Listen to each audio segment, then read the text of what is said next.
रामकृष्ण हरी मंडळींनो, माऊली कीर्तन सोहळा महाराष्ट्रातील सर्वात लोकप्रिय असलेले एकमेव चॅनल सप्ताह कीर्तन, भागवत कथा, हरिजागर व लाईव्ह कार्यक्रमाकरिता अवश्य संपर्क करा माऊली चोपडे व देवा पाटील। म्हणून लोक म्हणतील, ताई आम्ही दिवसभर पाप करायचं आणि पैठण या तीर्थक्षेत्रामध्ये संध्याकाळी जाऊन आंघोळ करायची, आमची पाप सगळे धुवून जातील। दिवसभर त्या ठिकाणी पाप करायला शास्त्र सांगत नाही, पण जीवनामध्ये यदा कदाचित येते किंचित जर पाप झालं तर ती गंगा धुवून काढण्याचं काम त्या ठिकाणी करत असते। जी गंगा गौतम ऋषींनी प्रकट केली, गौतम ऋषींनी गंगा कुठे प्रकट केली बरं?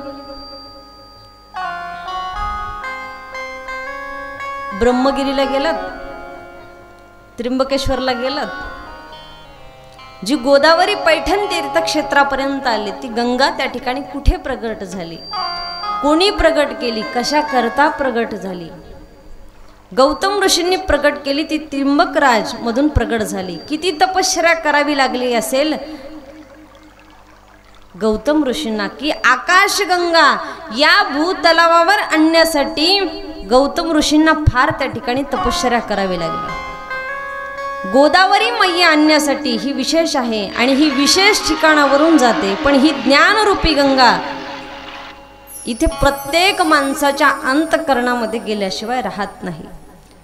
ही फिरती गंगा आहे, हिचं सिंचन त्या ठिकाणी सर्वांवरती होणार आहे आणि ही गंगा डोक्यापासून माणसाला संपूर्ण स्नान त्या ठिकाणी घालत असते, पवित्र करते। आणि मग ज्या वेळेस आपले पाय गंगेकडे जातात, गंगेला म्हणजे तीर्थाला गेल्याच्या नंतर अगोदर 3 वेळा गंगेचा नमस्कार करावा आणि मग आज्ञा घ्यावी आणि नंतर गंगेमध्ये उजवा पाय त्या ठिकाणी टाकावा असं शास्त्र सांगतं। पण आपण काय करतो, डायरेक्ट गेले की गंगेला पाय पण धुत नाहीत, लगेच डुबकीन, लगेच बाहेर।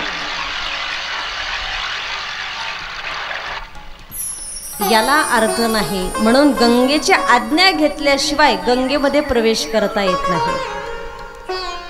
तसं गंगेच्या पाण्याला कधीही स्पर्श करता येत नाही कोणत्याही वेळी।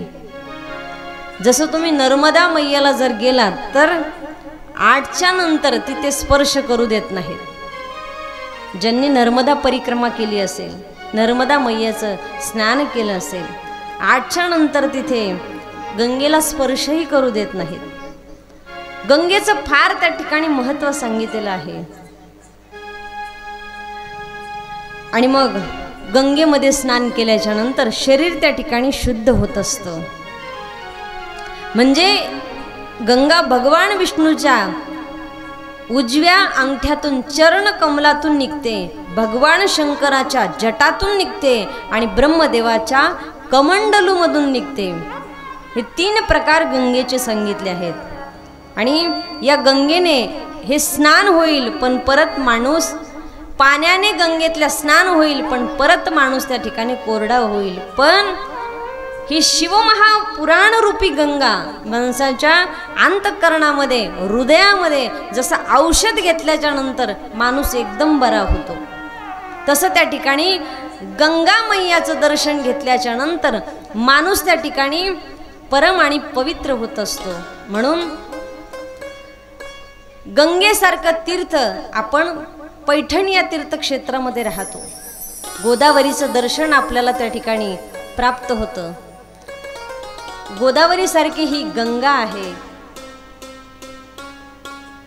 आणि मग माणूस कायमचा ओला होतो या शिवमहापुराणासारख्या ग्रंथाने। तुका म्हणे होता ठेवा आणि तो या भावा सापडला। संत